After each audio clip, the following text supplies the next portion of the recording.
A'udzu billahi minasyaitonir rajim. Bismillahirrahmanirrahim. Alhamdulillahirabbil alamin. Wassalatu wassalamu ala asyrafil anbiya'i wal mursalin sayyidina wa maulana Muhammadin wa ala alihi wa sahbihi ajma'in. Subhanaka la ilma lana illa ma 'allamtana innaka antal alimul hakim. Rabbi shrah li sadri wa yassir li amri wahlul 'uqdatam min lisani yafqahu qawli. Allahumma inni a'udzubika an adilla aw udhal aw azilla aw uzal aw azlima aw uzlam aw ajala jahla alai wa la hawla wa la quwwata illa billahil aliyyil azim. Wa la hawla wa la quwwata illa billahil aliyyil azim. Wa la hawla wa la quwwata illa billahil aliyyil azim. Amma ba'd. Qala al-musannif rahimahullahu ta'ala wa nafa'ana bihi wa bi'ulumihi fid dharain amin. Faslun wa syurutu sihhatil i'tikafi an-niyyatu wal lubsu fil masjidi wal islamu wal aklu wan naqa'u anil haidi wan nifasi wat taharatu anil janabah. Baik. Fasal, kata musannif rahimahullah, fasal dan syarat-syarat sah i'tikaf. Yang pertamanya yang disebut niat, yang kedua menetap di dalam masjid, yang ketiga Islam, yang keempat akal, yang kelima suci daripada haid dan nifas, dan yang keenam suci daripada janabah. Baik. Jadi dalam ni disebut syarat-syarat sah i'tikaf. Syarat-syarat sah i'tikaf. Tapi kalau kita tengok dalam apa yang disebut syarat-syarat tu, ada yang disebut dalam syarat-syarat yang dia kata ni, ada yang disebut rukun-rukun i'tikaf. Jadi disebabkan itulah kata syarah rahimahullah yang dimaksud dengan syarat-syarat di sini, iaitu apa yang merangkumi rukun sekali. Maksudnya perkara yang tidak dapat tidak lah daripada dia untuk sah i'tikaf, kan. Seperti mana yang kita bincangkan dalam bab puasa hari itu. Okey, tak apa, itu kita akan masuk nanti. Kita akan tengok satu persatu. Kita nak tengok dulu kalam syarah rahimahullah. Jadi musannif rahimahullah letakkan fasal i'tikaf ni selepas fasal puasa. Kebiasaan kitab-kitabnya macam itulah. Selepas bab puasa akan diiringi dengan bab i'tikaf. Sebab apa ulama susun macam tu? Sebab begitulah susunan susunan di dalam Al-Quran. Yang mana Allah Subhanahu Wa Taala sebutkan bab puasa, ya ayyuhallazina amanu kutiba alaikumusiyam tu, dan diakhiri dengan bab i'tikaf. Sebut masail i'tikaf wala tubashiruhunna wa antum akifuna fil masajid. Jadi macam itulah juga susunan kitab yang ditulis oleh para ulama. Baik, kata musannif rahimahullah, faslun fil i'tikaf, pasal pada menyatakan i'tikaf. Dzakarahul muallifu ba'da saum li'annahu yata'akkadu lis-shaim. Tu salah satu sebab lagi lah kenapa ulama sebut bab i'tikaf ni selepas bab puasa. Salah satunya kerana puasa i'tikaf ni dia kita kata sangat lagi dituntut bagi orang yang berpuasa. Bahkan sebahagian mazhab mengatakan ada sebahagian mazhab yang mengatakan wajib puasa bagi orang yang nak i'tikaf. Mana syarat nak i'tikaf adalah puasa. Tapi dalam mazhab kita tak. Itu salah satu sebab kenapa disebut bab i'tikaf ataupun fasal i'tikaf ni selepas fasal puasa. Dan antara sebab lainnya adalah begitulah susunan dalam Quran. Yang mana Allah Ta'ala sebut masail i'tikaf selepas masail puasa. Okey, apa maksud i'tikaf pada lughah dan juga pada istilah syarak. Jadi kata musannif, kata syarah hafizahullah, wal i'tikafu lughatan al-lubthu. I'tikaf pada lughah dengan mana al-lubthu, dengan makna menetap lah, dengan makna menetap. Adapun pada syarak, lubthun makhsus min syakhsin makhsus fi makanin makhsus biniyah. Ikut apa ni yang disebut oleh syarah ni, iaitu satu penetapan ataupun menetap yang makhsus, yang tertentu daripada seseorang individu yang tertentu pada tempat yang tertentu dengan niat. Ataupun dengan takrif yang lain, iqamatun bi masjidin min syakhsin makhsus biniyah. Itu lebih ringkas lah. Maksudnya iqamah menetap di masjid. Sebut dah di masjid. Sebab syarat iktikaf mestilah mestilah dalam masjid. Kan? Syarat iktikaf mesti di masjid. Itu salah satu rukun iktikaf, iaitu masjid. Jadi yang dimaksudkan dengan makan makhsus dekat dalam kalam syarah ni adalah masjid. Jadi iqamah bi masjidin min syakhsin makhsus biniyah, iaitu menetap di masjid daripada seorang individu yang tertentu dengan niat. Itulah makna iktikaf.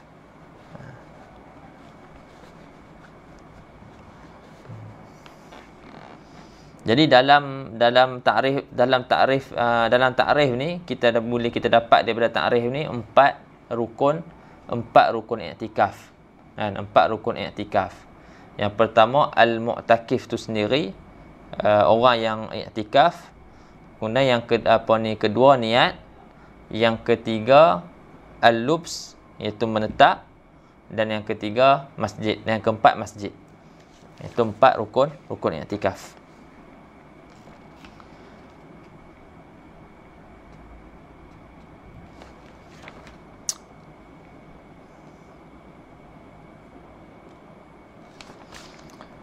Wahwa bima'nahu al-lughawi minasyara'i'il qadimah. Wahwa itu merujuk pada i'tikaf lah. Wahwa dan i'tikaf itu dengan maknanya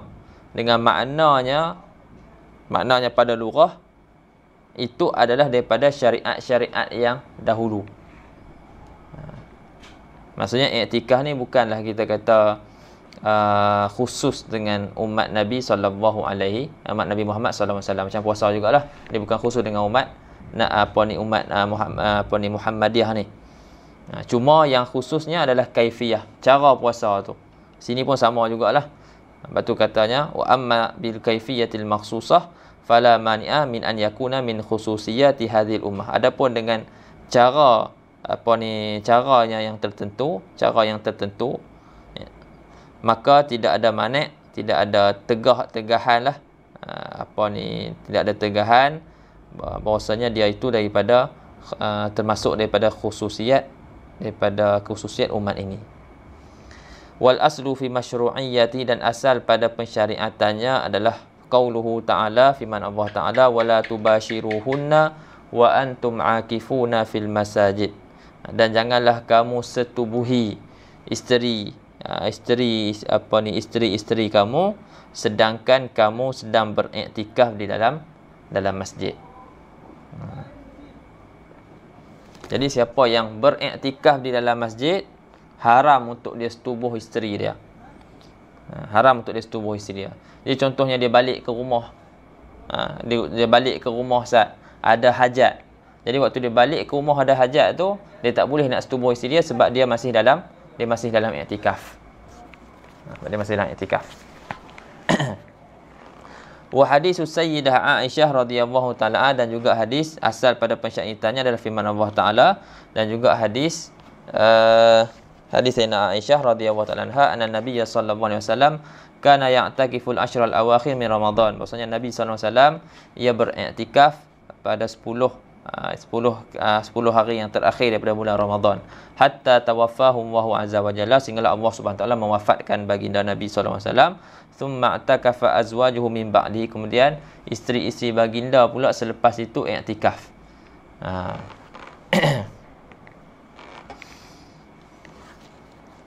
Kemudian kata syarah lagi, walil i'tikafi ahkamun arba'ah, dan bagi i'tikaf itu empat hukum.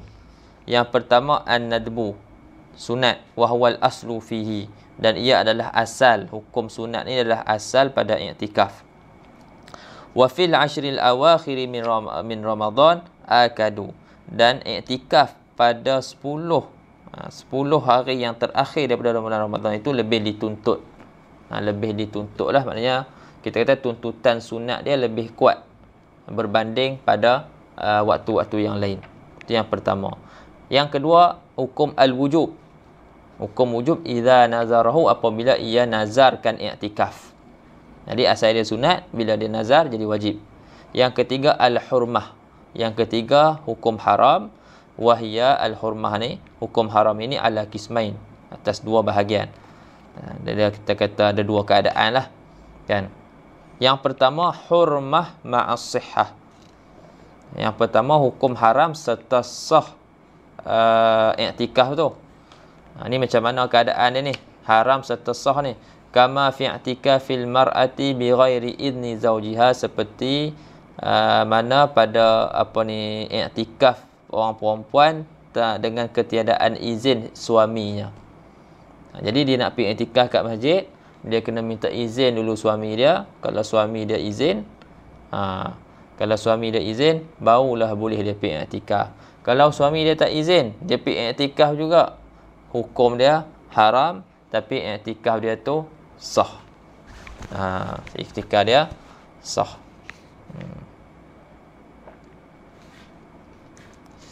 Yang kedua, hurmah ma'a adami sihah. Haram serta tidak sah. Ni macam mana ni? Kama fi i'tikafil junubi wal haidi, seperti i'tikaf orang yang berjunub dan perempuan yang dalam keadaan yang haid. Haram serta tidak sah. Yang hukum yang keempat, al-karahah, makruh. Kama fi i'tikafi zawatil hayat bi idni azwajihinna, seperti mana i'tikaf perempuan-perempuan yang ada yang ada hayat, yang kita kata ada maksudnya macam mana nak kata, ada hayat ni perempuan-perempuan yang digemari lah, yang digemari kerana kecantikan dia. Kerana kecantikan dia, orang tengok dia, orang gemak, suka kepada dia kerana kecantikan dia. Itu dipanggil zawatil hayat. Bi'idni azwajihina, ada kait lagi i'tikaf perempuan-perempuan macam ni dengan izin suami-suami dia. Ada dapat izin dah. Ya, dapat izin daripada suami, tapi dari segi syarak, syarak ada cemburu sikit kat sini. Jadi syarak nak jaga. Jadi dari segi haram tu tidak, sebab dia dapat izin daripada suami dia. Tapi dari segi syarak dia ada hukum lain. Dia ada hukum lain.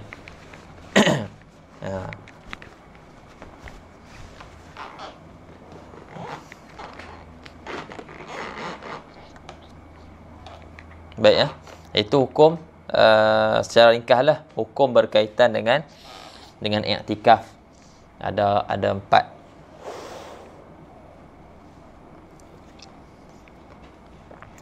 Baik, syurut sihatil i'tikaf.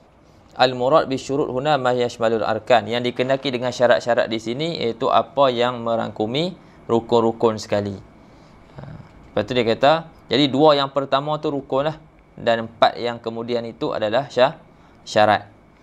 Dan kata syarah kat sini, wa arkanul i'tikaf salah satu. Rukun-rukun i'tikaf ada 3. Ana sebut tadi 4 kan. Satu yang tak disebut di sini adalah mu'takif, iaitu orang yang beriktikaf. Jadi dia tak kira itu sebagai rukun. Yang pertama yang disebut di sini an-niyah, bi an yanwi al-i'tikafa 'inda muqaranatil lubsi fil masjidi. Yang pertama sekali niat. Niat macam mana? Dengan bahawasanya ia berniat i'tikaf ketika menyertai, ketika dia menetap di masjid itulah. Ada muqaranah niat tu ketika dia menetap di masjid, ketika menyertai, menetapnya ia tu di masjid.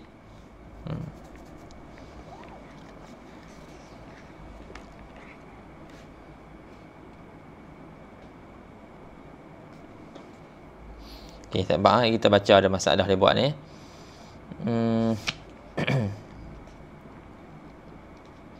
Falau dakhala al-masjidah, maka kalau dia masuk masjid, tafriq daripada apa ni yang disebut sebelum ni, ibarat sebelum ni, niat iktikaf ketika muqaranah al-lubs. Lubs ni menetap, jadi waktu dia nak menetap dalam masjid tu, waktu tu dia niat iktikaf. Okey, kalau dia masuk masjid hal keadaan dia qasad untuk duduk di satu tempat daripada masjid. Qasidan al-julusa fi mahallin minhu. Kalau dia masuk masjid hal keadaan qasad akan julus pada satu tempat daripada masjid.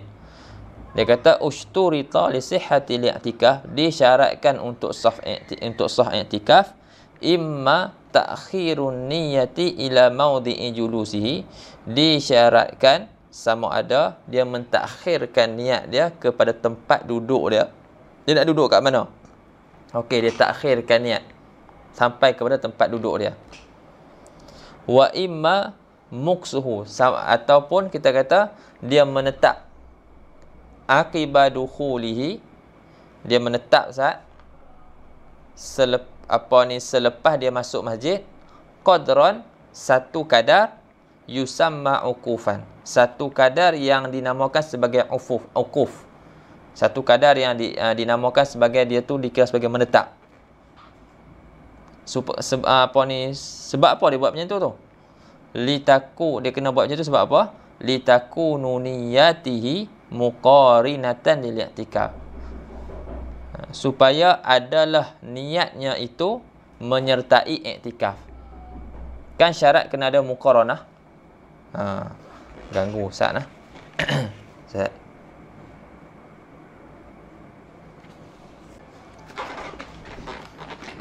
Baik, kita sambung balik. Dia kata tadi, kalau dia masuk masjid, hal keadaan dia qasad duduk di satu tempat daripada masjid, dia kata syarat untuk sah i'tikaf tu sama ada dia takhirkan niat ke tempat duduk dia tu.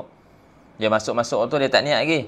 Dia nak duduk kat mana lagi kat masjid? Kat depan, kat belakang imam. Dia pergi belakang imam, dia duduk situ, okey, dia niat. Ataupun dia berhenti Ustaz. Dia tetap Ustaz, dia masuk tu. Dia berhenti Ustaz kadar yang dikira lah, yang disebut sebagai ukuf. Kadar yang dikira sebagai dia tu menetap. Kadar dia banyak mana? Kadar dia lebih daripada kadar subhanallah. Ini kita kata kadar subhanallah dalam 2 saat. Kan, subhanallah 2 saat. Lebih pada 2 saat, 3 saat kita kata. Dia dia menetap, lepas tu dia niat. Supaya apa? Dia kata buat macam tu supaya niat dia tu ada muqaranah. Niat dia ada berserta dengan i'tikaf. Faham tak? Niat dia kira ada berserta dengan perbuatan ibadat yang dia nak buat tu i'tikaf. Sebab syarat syarat niat kan kena ada muqaranah.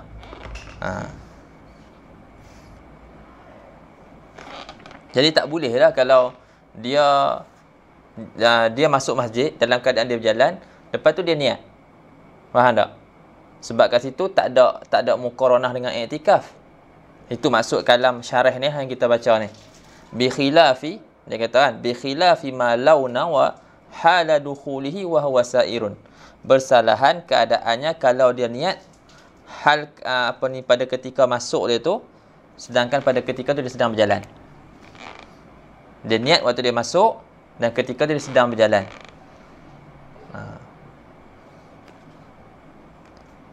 Kita faham apa perkataan ni bi khilafi ni? Maksud dia tak sah. Sebab dia kata syarat nak sah, dia kata sama ada ditakhirkan niat tempat duduk ataupun dia masuk tu dia berhenti kadar yang lebih daripada subhanallah, waktu tu dia niat. Barulah kita kata niat dia ada muqaranah, ada berserta dengan ibadat i'tikaf. Tapi kalau dia niat waktu dia berjalan, jadi tak ada lah berlaku muqaranah niat dia dengan ibadat i'tikaf tu. Jadi tak sah lah dia punya i'tikaf tersebut, tak sah lah dia punya niat tersebut. Kan? Sebab tak ada muqaranah. Tengok dia sebut apa. Sebab apa dia kata bi khilaf ni maknanya tak sah. Li adami muqaranatin niyati lil i'tikaf. Kerana ketiadaan niat, ketiadaan muqaranah berserta niat bagi i'tikaf.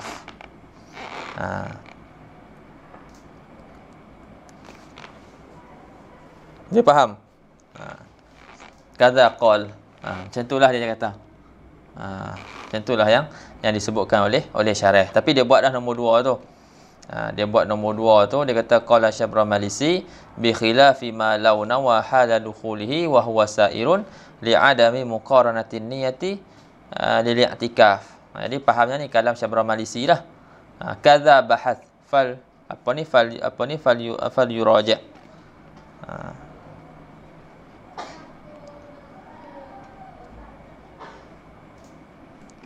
Ataupun fal yuraja'. Kan hendaklah dirujuk. Jadi perkataan kaza bahas, biasanya kalau perkataan macam tu, ada perkataan bahasa tu bukan pendapat yang muktamad lah. Pendapat yang biasanya bukan pendapat yang muktamad. Kat sini pun apa ni syarah hak ta'liq ni, dia kata apa? Aqul wa yanbaghi sihhatu mutlaqan, dan saya gialah sah. Sah secara mutlak lah. Sama ada kita kata dia berhenti ke ataupun dia tak berhenti ke kadar tu, kan? Ataupun dia jalan terus ke, sah. Sebab apa? Litahrimihim dzalika 'alal junub. Kerana mengharamkan oleh para ulama akan yang demikian itu ke atas junub. Soalan, orang junub, orang junub kita kata haram kan untuk dia dia nak kalau dia niat nak duduk kat satu tempat daripada masjid, dia dalam keadaan junub ni, dia pergi jalan, dia tak duduk lagi, haram tak? Dah haram dah kat situ. Kita kata haram benda tu ke atas orang junub. Jadi apabila benda tu diharamkan, macam mana nak cakap sini? Dia kata wali tahrimhim zalika 'ala junub haitsu ja'aluhu muksan. Sebab apa haram kat atas junub? Sebab itu dikira sebagai muks. Kan al-muksu fil masjidi, kan hukum dia haram, menetap di dalam masjid, hukum dia haram kat atas orang junub. Jadi orang junub kalau dia masuk, kita kata kalau dia masuk satu pintu dan dia keluar daripada pintu yang sama, haram ke tak haram? Haram kan? Tak, itu dalam model taraddud. Sebab apa? Dia dihukumkan sebagai al-muks. Dihukumkan sebagai al-muks, tapi disebut al-muksul hukmi, bukan al-muksul hakiki. Jadi haram ke atas yang junub. Jadi kalau kat sini pun dia kata, sebab tu dia kata kat sini saya gia sah. Sebab apa? Dalam bab junub, dalam bab kita kata junub haram masuk masjid, sebab itu dikira sebagai muks. Maka kat sini pun dikira sebagai al-muks. Dia faham tak? Haitsu ja'aluhu muksan au bimanzilatihi. Kira-kira mereka para ulama menjadikan yang demikian tu, maknanya kalau kita kata dia jalan pergi duduk satu tempat ke, keluar daripada masjid tu, ataupun dia masuk keluar daripada pintu yang sama, yang mana para ulama, para fuqaha menjadikan itu sebagai muks, dikira sebagai menetap, ataupun pada manzilah, pada kedudukan orang yang menetap. Dia jadikan itu sebagai kedudukan orang yang menetap, maka dihukumkan haram.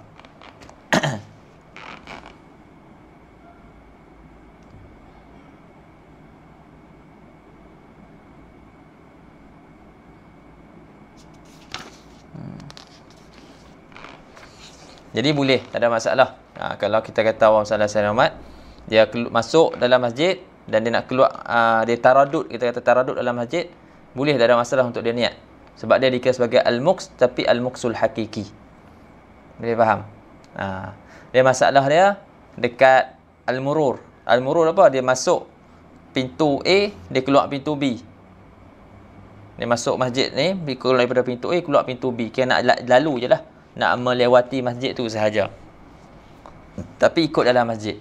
Okey, kalau dia macam tu, kalau murur, orang junub tak haram kan? Junub tak haram masuk kalau murur. Sebab dia tak kira al-lubs.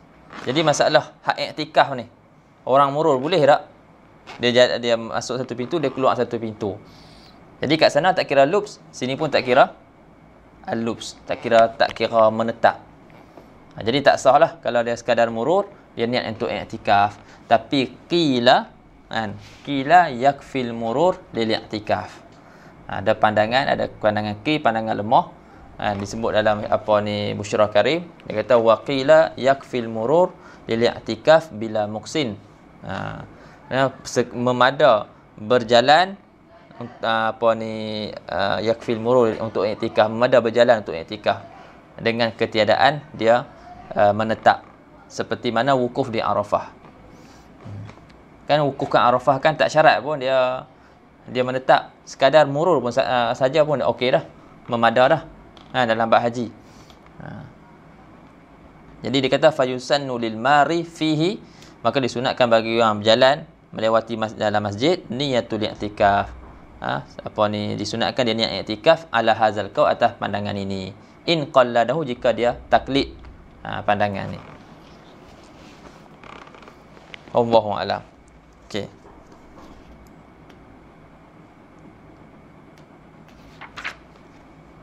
Kemudian dia kata wayan bagi lidakhilil masjidi li nahwi salatin an yanzura li'tikafa bi nahwi nadartu an a'takifa. Dia hilang tu hamzah atas tu. Nazartu an a'takifa fi hadzal masjid muddata iqamati, itu pun hamzah bawah tu. Muddata iqamati fihi summa summa yanwiyahu wa dzalika liyusaba alaihi sawabal wajib. Dia kata saya gialah bagi orang yang masuk masjid kerana nak solat ke, kerana umpama solat ke, dia nazar i'tikaf. Nak masuk masjid, sebelum masjid dia nazar tu an a'takifa fi hadzal masjid muddata iqamati fihi. Disunat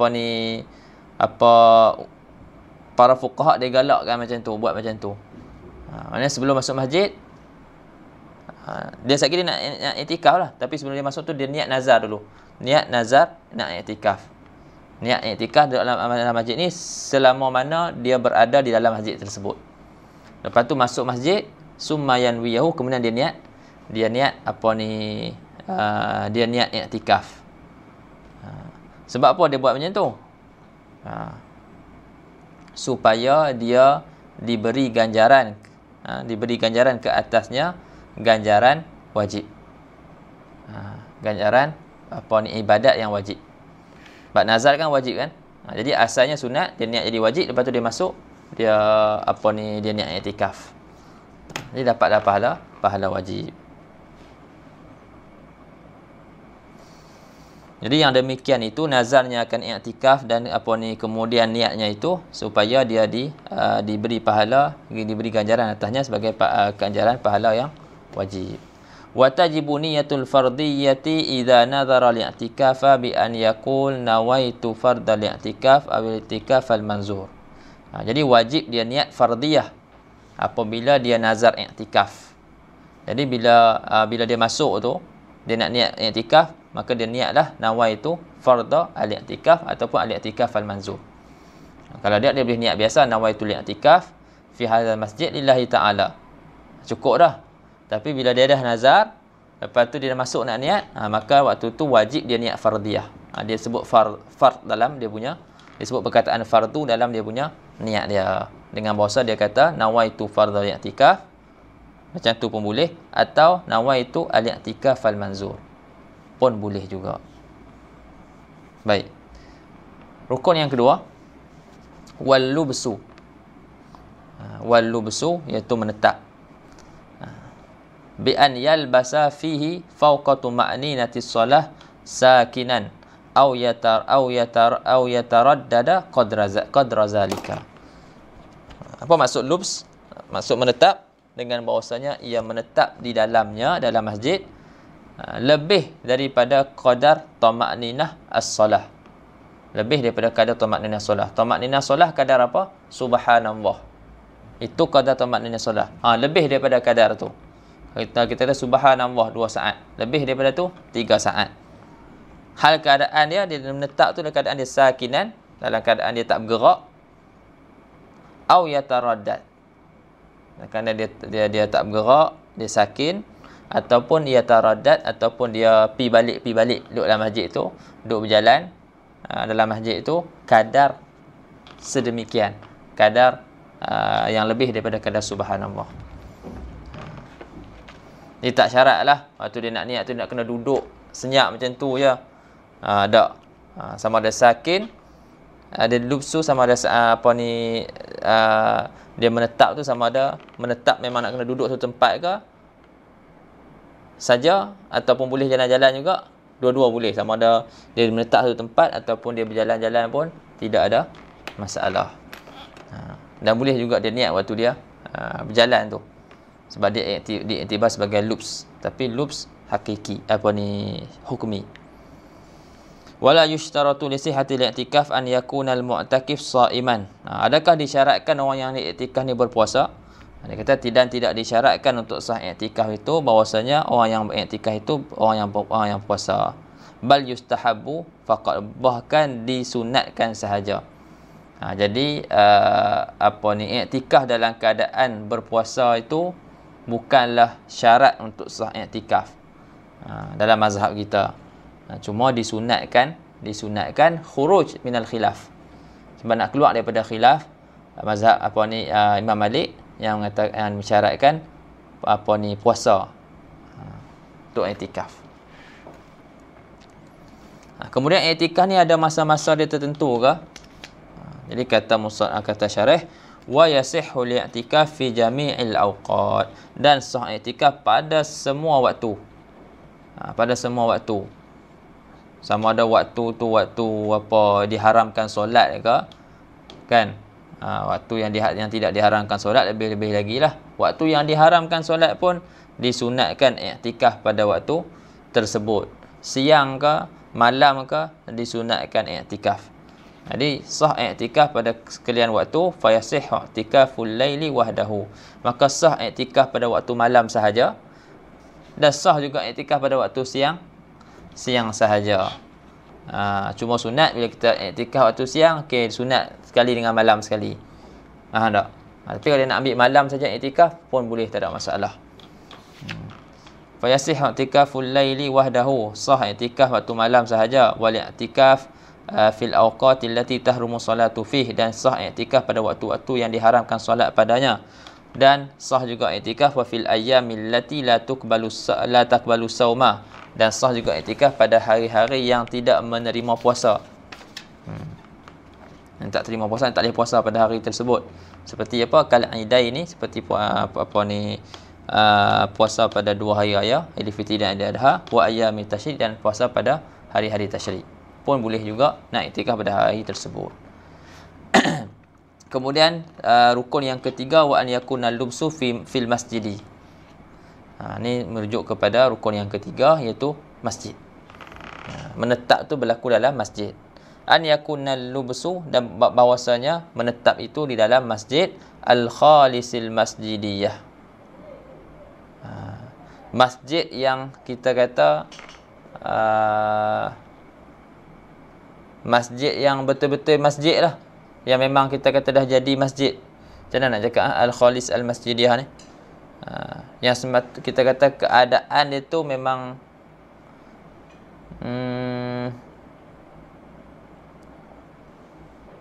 yang diwakafkan untuk dijadikan masjid. Bukan kita kata tempat solat, tempat solat macam kat luar ataupun surau apa semua tu, tak kira, tu tak diiktibarkan sebagai masjid. Dia ada benda yang kita tak tentu, dia diwakafkan sebagai masjid, tapi kita tak tentu dia punya tempat dia. Contohnya, orang tu dia ada tanah 1 hektar.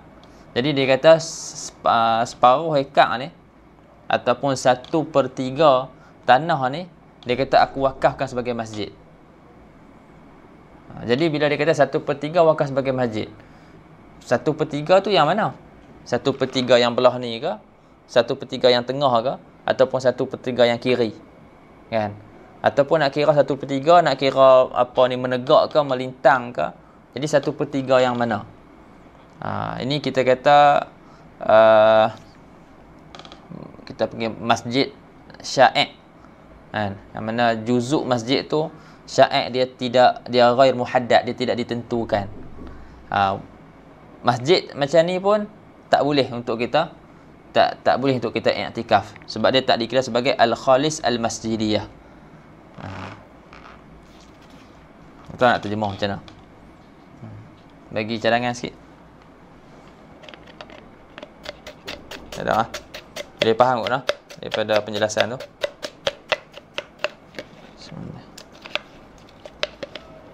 Kira betul-betul masjid lah.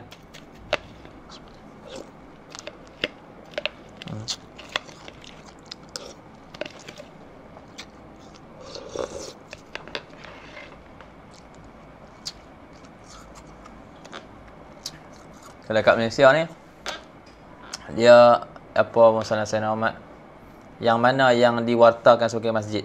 Dia kena tanya pejabat agama. Pejabat agama. Ada tempat yang diwartakan sebagai masjid, ada yang tidak.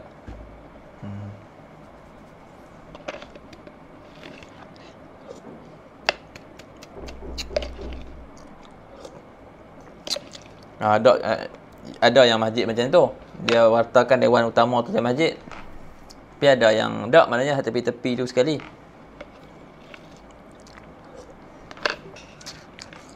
Okey.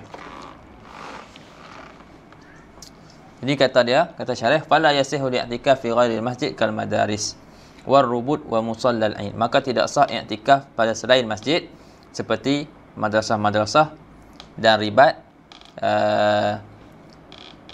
macam madrasah lah juga, dan ribat-ribat, macam dekat apa Yaman panggil ribat kan, kita panggil pondok, macam pondok lah, dan ribat-ribat, dan juga tempat solat raya. Wala fi ma wuqifa juz'uhu sya'i'an masjidan, dan tidak juga sah juga pada tempat yang diwakafkan juzuk tempat tu sebagai masjid, tapi dalam keadaan sya'i', dalam keadaan tidak ditentukan. Dalam keadaan tidak ditentukan juzuk mana yang jadi masjid. Dia wakafkan, okey, ni tanah aku ni, aku satu juzuk daripada dia, aku nak wakafkan jadi masjid. Tapi dia tak tentukan juzuk mana. Itu disebut sebagai sya'i'. Maksud dia ghair muhaddad, tidak ditentukan.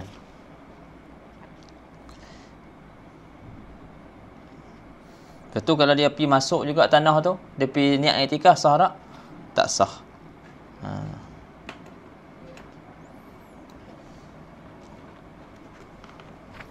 Kemudian dia kata wal i'tikaf fil masjidil jami' wa huwa alladhi tuqamu fihi jum'ah aula min al i'tikaf fi masjidin ghairi jami'. Kemudian masjid ni ada dua. Satu masjid jami', satu masjid ghair jami'.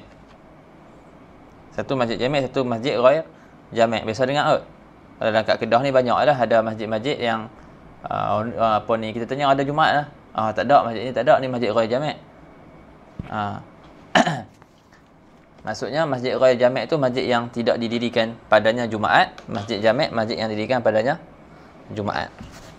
Jadi antara dua masjid tu, dua-dua masjid mana yang lebih kita kata aulanya dia i'tikaf di masjid jami', maksudnya masjid yang didirikan padanya Jumaat, supaya dia tidak perlu keluar daripada masjid tersebut untuk berpindah ke masjid lain untuk solat Jumaat ketika i'tikaf.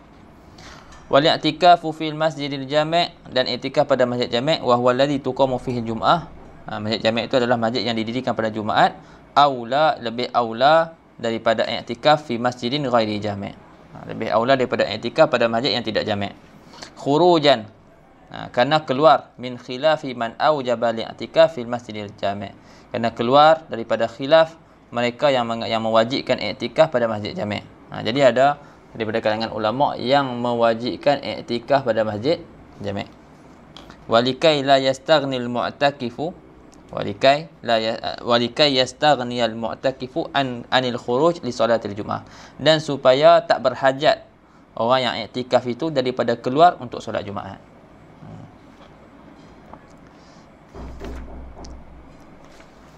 Sana 2 minit. Baik. Sambung sikit lagi. Kita perhatikan. Qala syarih hafizahullah syurutu sihhatil i'tikaf. Kat sini baru syarat. Ni dia nak sebut 4 lagi lah. 4 yang disebut oleh musannif. Musannif sebut 6. 2 tu rukun, 4 tu syarat. Tapi dia sebut dengan satu nama sekali lah. Dia sebut dengan nama syarat. Sebab syarat yang dimasukkan di situ adalah perkara yang tak dapat tidak daripadanya untuk sah i'tikaf. Jadi rukun dia ada 4. Anda sebut tadi. Syarih sebut 3 lah. Syarih sebut 3 dalam ni. Dalam kitab lain sebut 4. Satu lagi yang tak disebut oleh syarih ni adalah al-mu'takif, iaitu orang yang i'tikaf.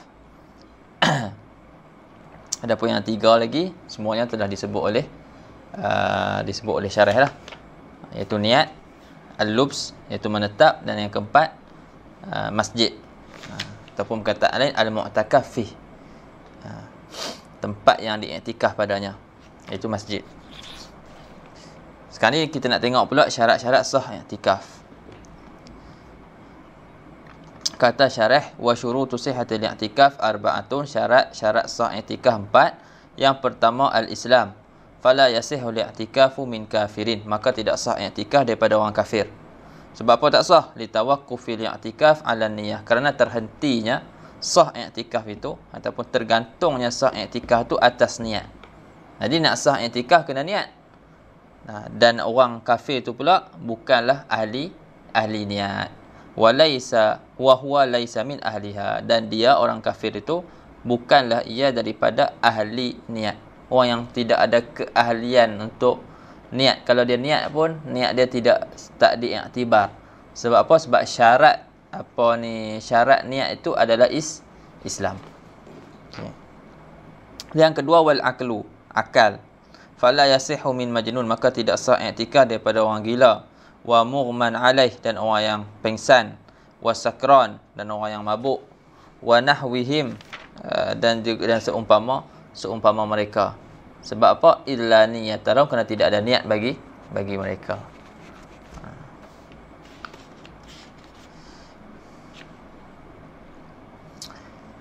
Tiga dan 4, wan naqa anil haidi wan nifas, suci daripada haid dan nifas, wat taharatu anil janabah, dan suci daripada janabah. Fala yasihhu li'tikaf minal haidi wan nufasa'i wal junub, maka tidak sah i'tikaf daripada perempuan haid, perempuan yang bernifas, dan juga junub. Sebab apa tak sah? Li'annahu yahrumu alaihim al-muksu fil masjidi, kerana haram atas mereka menetap dalam masjid. Tak sah. Kita kata perempuan, orang yang berjunub, perempuan haid, perempuan nifas, mereka tu diharamkan menetap dalam masjid.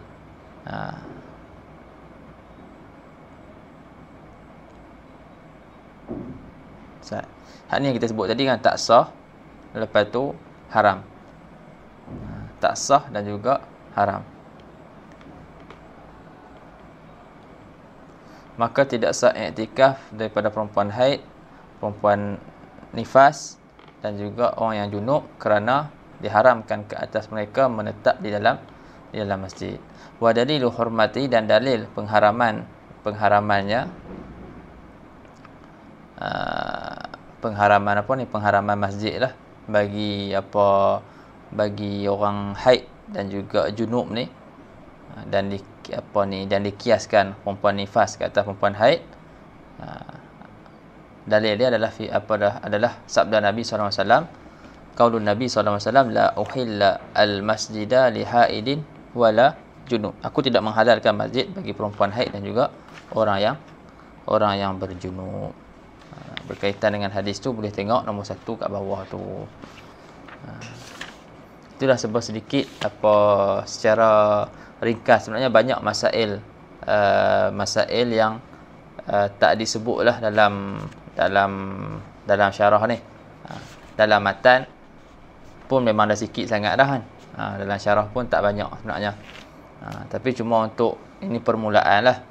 Permulaan kita dapat serba sedikit tahu tentang i'tikaf. Jadi untuk lebih panjang lagi nanti mungkin kita akan tengok dalam Baijuri. Bab Baijuri, bab puasa kita baca dah. Tapi bab i'tikaf tak tahu, saya tak baca lagi kan. Baca dah kot tapi tak ada rakaman. Maksudnya. Rakaman tak ada. Sebab tengok dekat YouTube tak ada. Tapi cuma kalau tak salah baca dah lah. Masalah kalau orang tu i'tikaf ataupun kita baca daripada kitab lain. Masalah kalau dia keluar daripada masjid dengan niat nak rujuk balik, adakah dia perlu tajdid semula niat, kan, i'tikaf tu. Dan kalau dia niat kalau dia keluar tanpa niat nak rujuk balik, lepas tu dia masuk balik, adakah dia perlu tajdid niat? Lepas tu masalah orang yang niat i'tikaf secara mutatabi'ah, kan. Kata berturut-turut, dia bukan satu hari, tapi 2-3 hari ataupun lebih. Dia ada yang dulu kita bincang tu, ada masalah i'tikaf dia tu mutlak ataupun muqayyad, kan.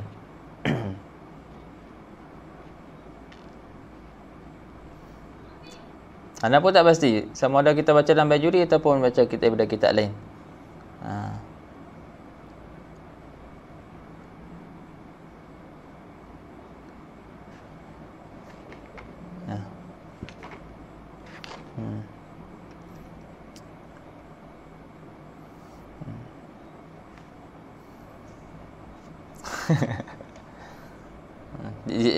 Di sisinya cik. Tak detail di sisinya.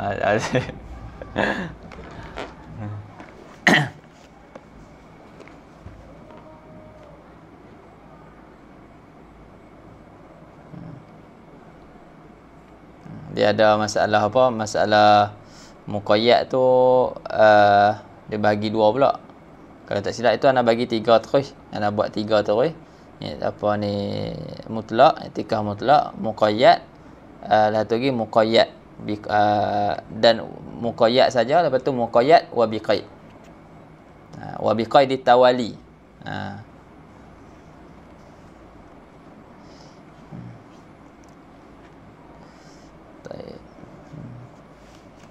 Dia kalau mutlak macam dia kata nawaitul i'tikaf saja.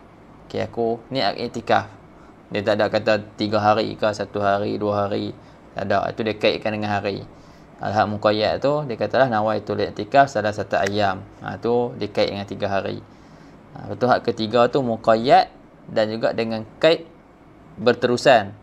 Nawaitul i'tikaf salah satu ayam mutawaliyah. 3 hari berturut-turut. Dia ada kait tu. Itu dia 3 lah.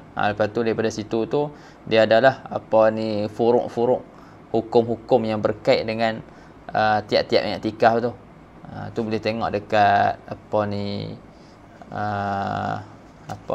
pada kata musannif an-niyah dalam Bajuri. Itu ada panjang. Tak salah dalam Bajuri lah. Cuma rakaman wallahu alam. Tapi yang tengok tu tak ada lah. Dalam YouTube tak ada.